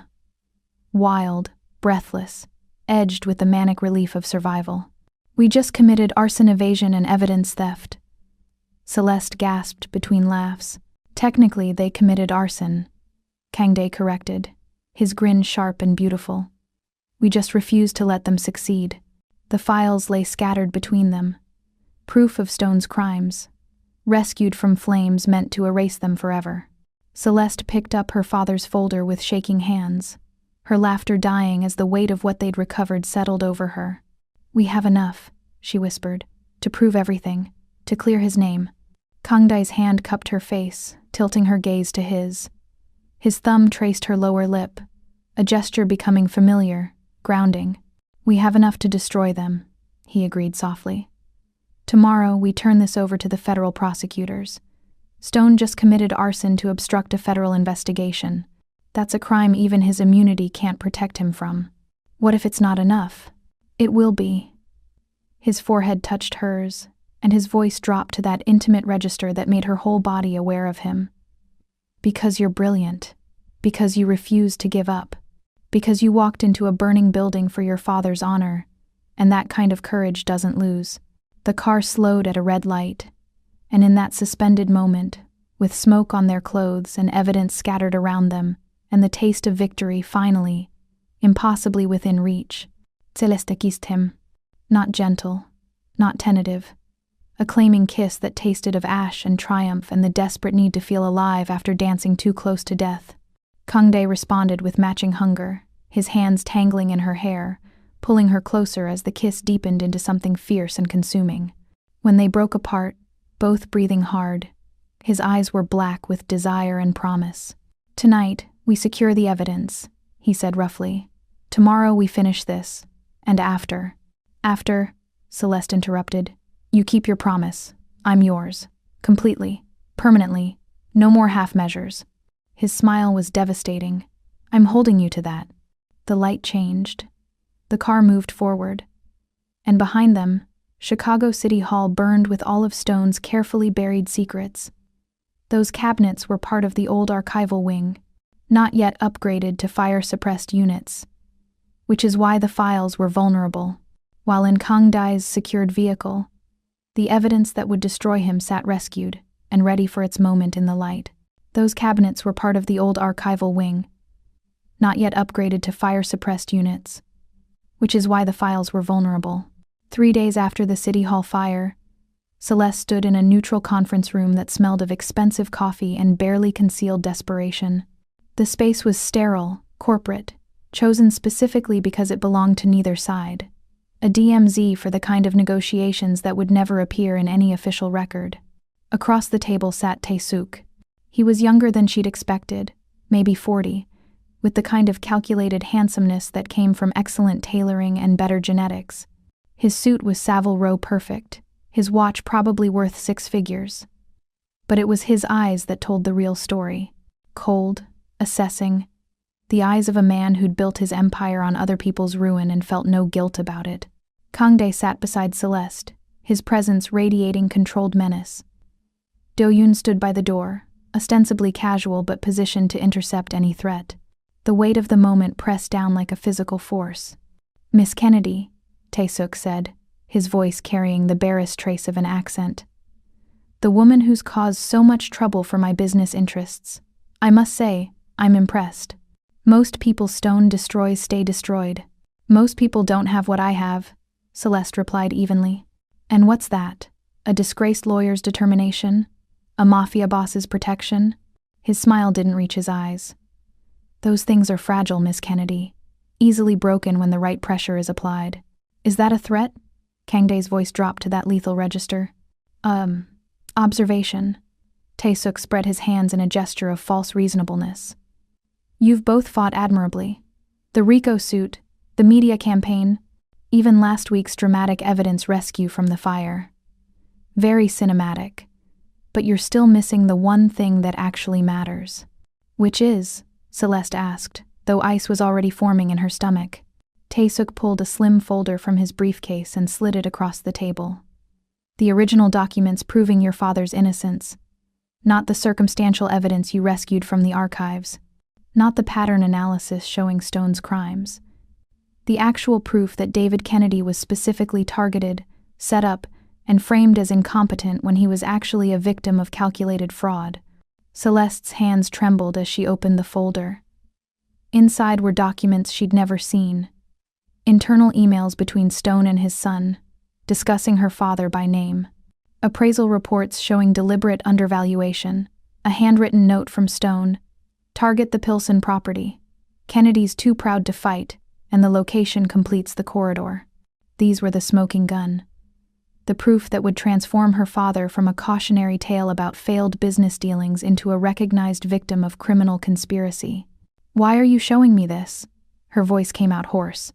"Because I'm a businessman, and Stone has become a liability I can no longer afford." Tae-suk leaned back in his chair, supremely confident. "The fire, the federal attention, the media scrutiny, it's all become too expensive.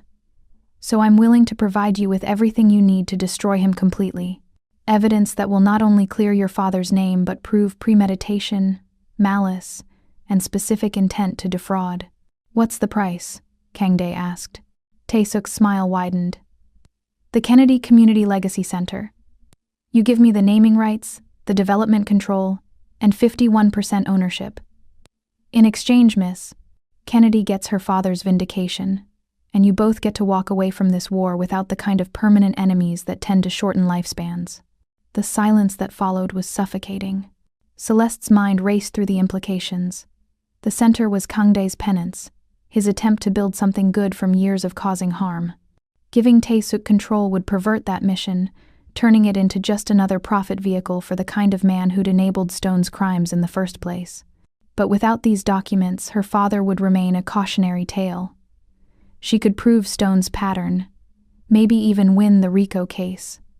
But she couldn't definitively clear her father's name, couldn't give him back the dignity Stone had stolen.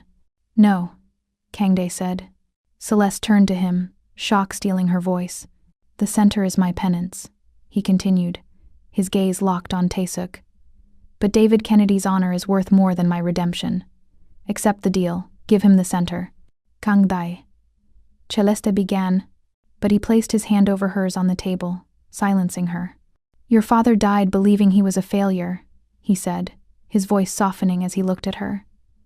"That shame killed him as surely as the stress, This evidence erases that shame. It rewrites his legacy from victim to martyr. That's worth any price. But the community will still get their center, Kang Dai interrupted. It will just be called something else, and I'll find another way to earn my redemption. But you only get one chance to save your father's memory. Take it. Tears burned in Celeste's eyes. She looked down at the documents, proof of her father's innocence, finally within reach.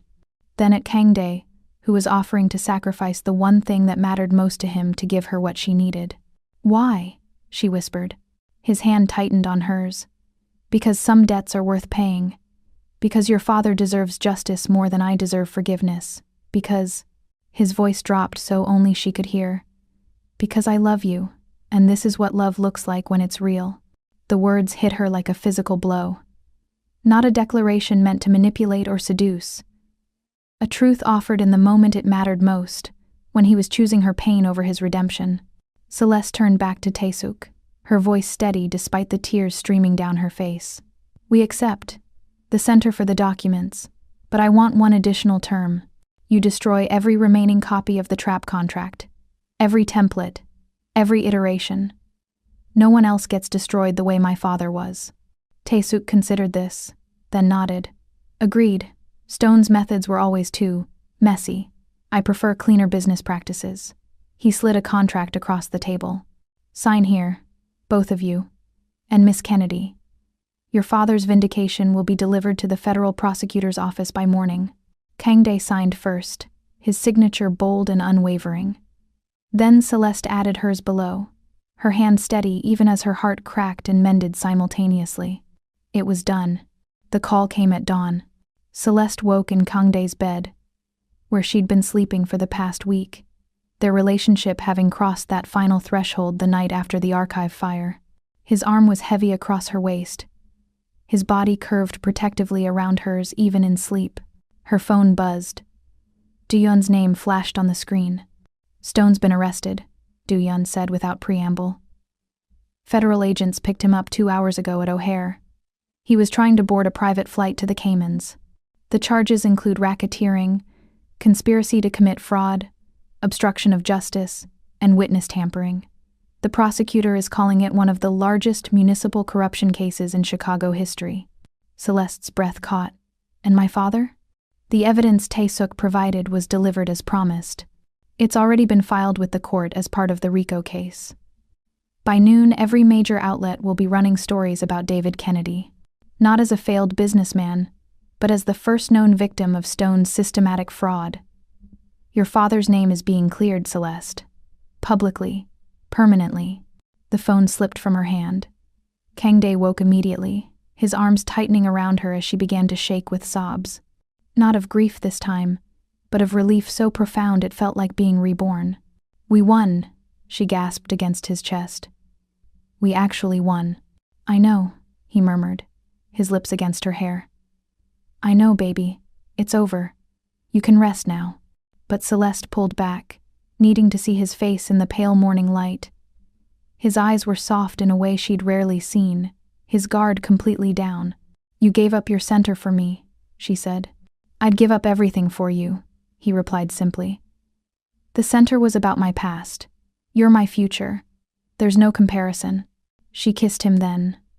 Soft at first, then deepening as gratitude and love and desperate need collided.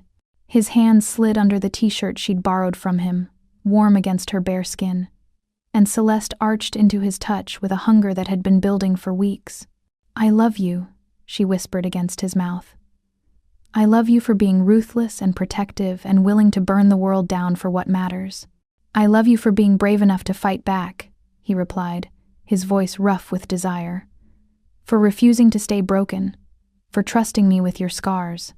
They came together with the urgency of people who'd survived a war and needed to prove they were alive. His mouth traced fire down her throat, while her hands mapped the lean muscles of his back.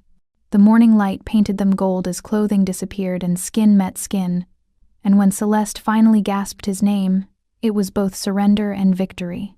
The sound of a woman who'd reclaimed not just her father's honor, but her own fierce, unbreakable heart. Afterward, they lay tangled together, breathless and sated. while Chicago woke up to the news that would reshape its power structure. "What happens now?" Celeste asked, her fingers tracing idle patterns on his chest.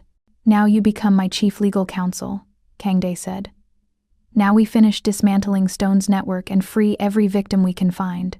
Now we build something better than what we destroyed." "And us?" He rolled to face her, his dark eyes intense.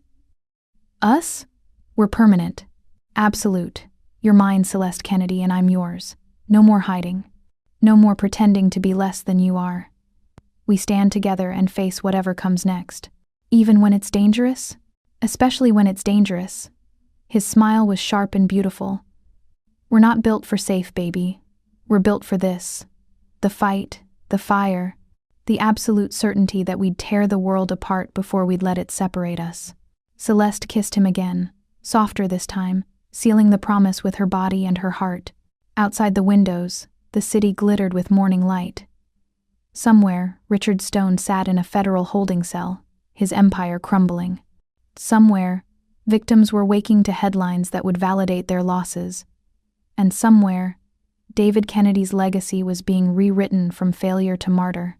A man who'd been destroyed by corruption, but whose daughter had refused to let his death be meaningless. It wasn't a happy ending. It was something better. A hard-won victory that carried scars and cost everything but proved that justice, real justice, was possible when you were willing to pay the price. And Celeste Kennedy, who'd spent 2 years invisible and broken, had finally learned the truth her father never got to know. Sometimes the only way to win is to stop hiding and become the weapon your enemies never saw coming. 3 months later, the groundbreaking ceremony took place on a crisp October morning, when the air carried the promise of winter and new beginnings.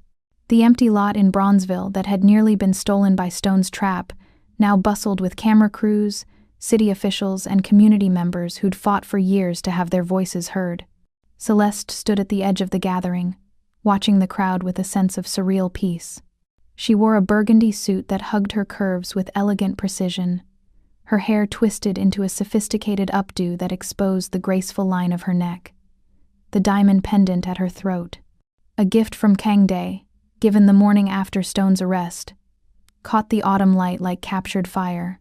She looked like power, felt like power, was power in a way that had nothing to do with violence and everything to do with hard-won authority. "Miss Kennedy?" A reporter approached, microphone extended. "How does it feel to be here today, after everything you've been through?" Celeste turned to face the camera, and her smile was genuine. "It feels like justice. Not just for my father, but for every family that Stone destroyed. This center represents what's possible when people refuse to accept that corruption wins. It represents hope." "And your father, knowing that his name has been cleared?" The question still hurt, but it was a clean pain now, grief without the poison of shame. "My father, David Kennedy, was a good man who was destroyed by criminals hiding behind the law. Today, everyone knows that. His legacy isn't failure anymore. It's courage. The courage to build something meaningful, even knowing that powerful people wanted to steal it. I wish he were here to see this, but I think, somehow, he knows." The reporter nodded respectfully and moved on. Celeste felt Kangday's presence before his hand settled at the small of her back, a gesture that had become their silent language of connection. "Ready?" he asked softly. She turned to look at him. He was devastating in a charcoal suit, the autumn wind ruffling his dark hair, his eyes warm in a way they'd never been before she'd walked into his life. This man who'd given up his redemption to save hers, who'd stood beside her through every battle, who'd taught her that love could be dangerous and safe simultaneously. "Ready," she confirmed. They moved to the podium together, and when the crowd quieted, it was Celeste who spoke first. 3 months ago, this site was at the center of one of the largest corruption scandals in Chicago history, she began, her voice carrying clear and strong. Councilman Richard Stone and his associates attempted to steal this land through the same fraudulent methods they'd used to destroy dozens of families, including mine. But this community fought back. And today, we're not just breaking ground on a new community center. We're breaking ground on a new promise. That Chicago belongs to everyone, not just the powerful few who think they can take what they want. The crowd erupted in applause. Celeste stepped back and Kangdae moved to the microphone. This center will provide educational resources, small business support, and community gathering space, he said. It will be managed by a board composed entirely of Bronzeville residents, ensuring that it serves the people who need it most. And it will be called. He paused, his eyes finding Celeste's. The David Kennedy Memorial Center for Community Justice. Celeste's breath stopped. That wasn't the name Taesuk had claimed. That was. It took months of negotiations, concessions, and pressure on Taesuk's partners. But I secured the naming rights back. I bought back the naming rights, Kangdae said quietly, speaking to her now rather than the crowd. Cost me everything I'd set aside for the project and then some. But your father's name deserves to be on something that represents everything he believed in. Community, justice, and the courage to build something meaningful, even when it's dangerous. Tears blurred her vision. The crowd was applauding again, but Celeste barely heard them over the roaring of her own heart. She crossed to Kangdae, not caring about the cameras, not caring about protocol, and kissed him with everything she had. Gratitude and love, and the bone-deep understanding that she'd found something more valuable than vindication. She'd found home. When they broke apart, Kangdae's hand cupped her face, his thumb wiping away her tears. Your father's legacy is permanent now, he said softly. And so are we.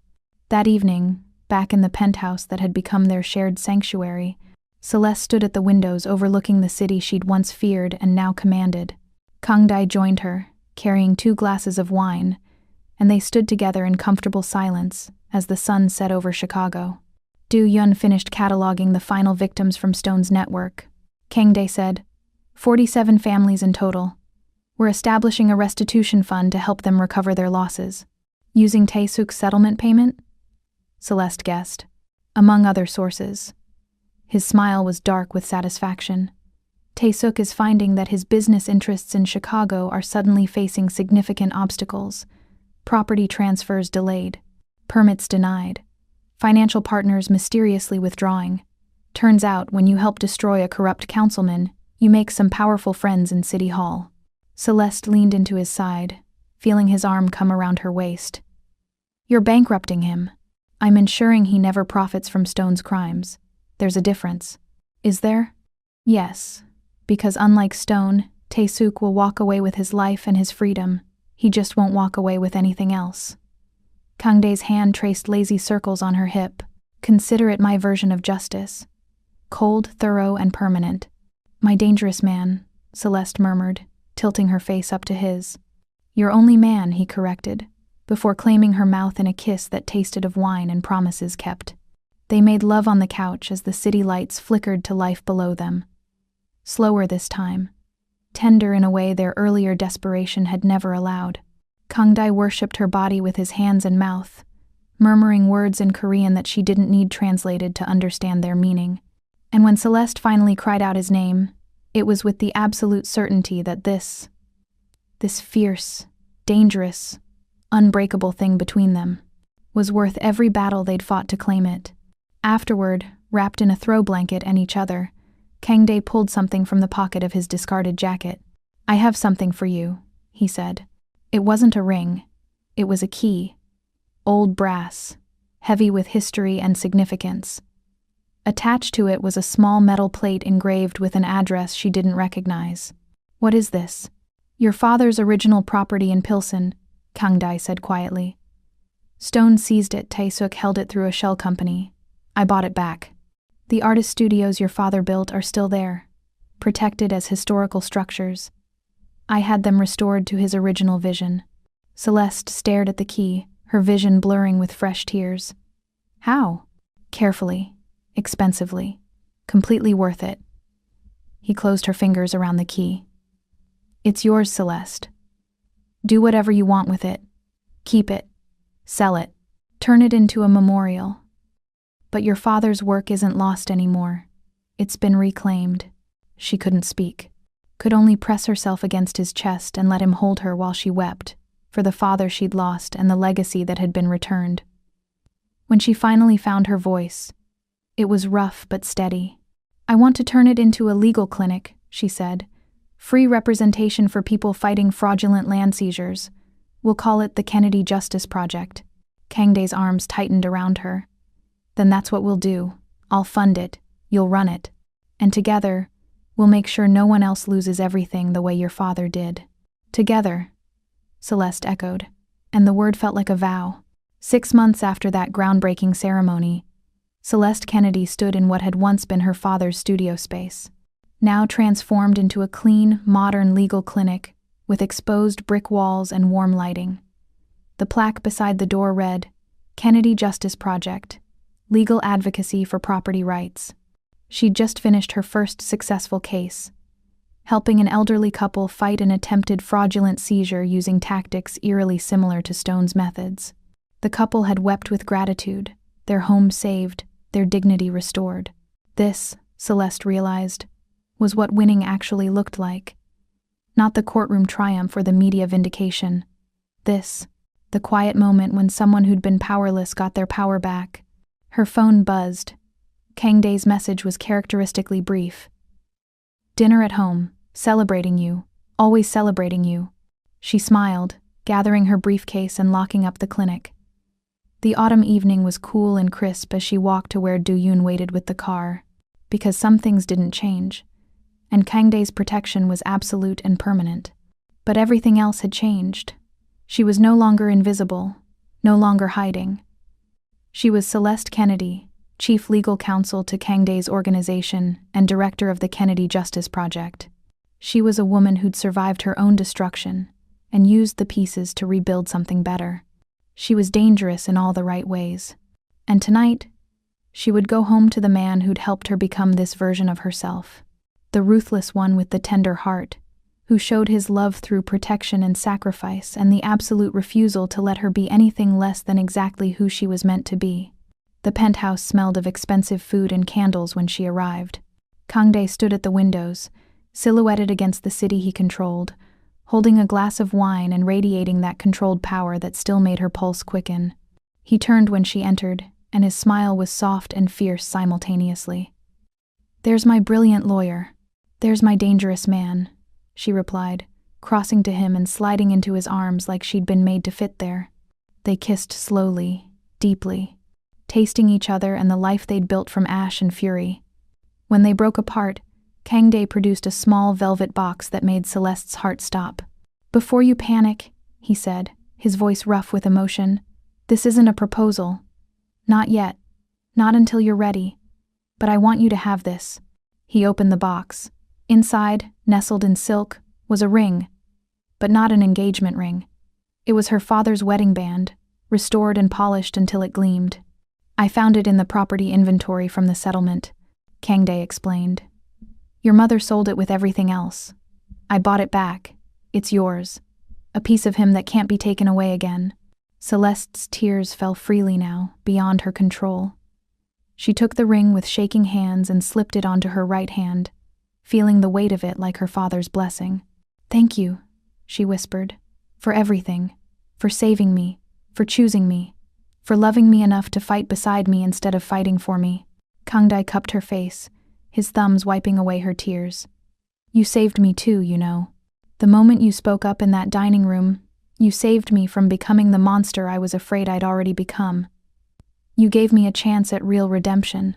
Not the hollow kind I was building with the center, but the kind that comes from actually being worthy of someone extraordinary." "You were already worthy," Celeste said fiercely. "You just needed someone to see it. Then we saved each other." He kissed her forehead, her temples, the corners of her mouth. "And we're going to keep saving each other, every day, for the rest of our lives. Because that's what love is when it's real. Not safety or ease, but two people who refuse to let each other face the darkness alone." "Yes," Celeste agreed. And then, because she'd learned to be brave in all the ways that mattered. "And someday, when you do propose, I'll say yes to that too. Because you're right. We're permanent. Absolute. No going back." His smile was devastating. "I'm holding you to that." They ate dinner overlooking the city that had tried to destroy them, and had instead forged them into something unbreakable. They made love slowly afterward, taking their time to worship each other with hands and mouths and whispered promises. And when they finally fell asleep tangled together, it was with the peace that comes from knowing that justice had been served, love had been earned, and the future, their future, was theirs to build however they wanted. David Kennedy's legacy lived on in the community center that bore his name, in the legal clinic that fought in his honor, and in the fierce heart of his daughter who'd refused to let his death be meaningless. Richard Stone rotted in a federal prison, his empire dismantled, his name synonymous with corruption. And Celeste Kennedy, once invisible, once broken, once powerless, stood beside the most dangerous man in Chicago as his equal, his partner, his perfectly matched piece. The girl who'd hidden behind a server's uniform had become a woman who commanded respect with her brilliance and her courage.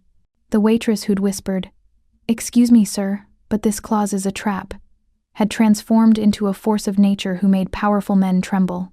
And the daughter who'd watched her father die had given him back his honor and built a legacy that would protect others from the same fate. This was victory. Real, messy, hard-won, and absolutely permanent. And it was theirs. Thank you for watching. If you want more stories filled with danger, justice, and unstoppable resilience, hit that like button and subscribe. Drop a comment below. I'd love to know what part hit you the hardest. Until next time, stay curious, stay safe, and stay tuned.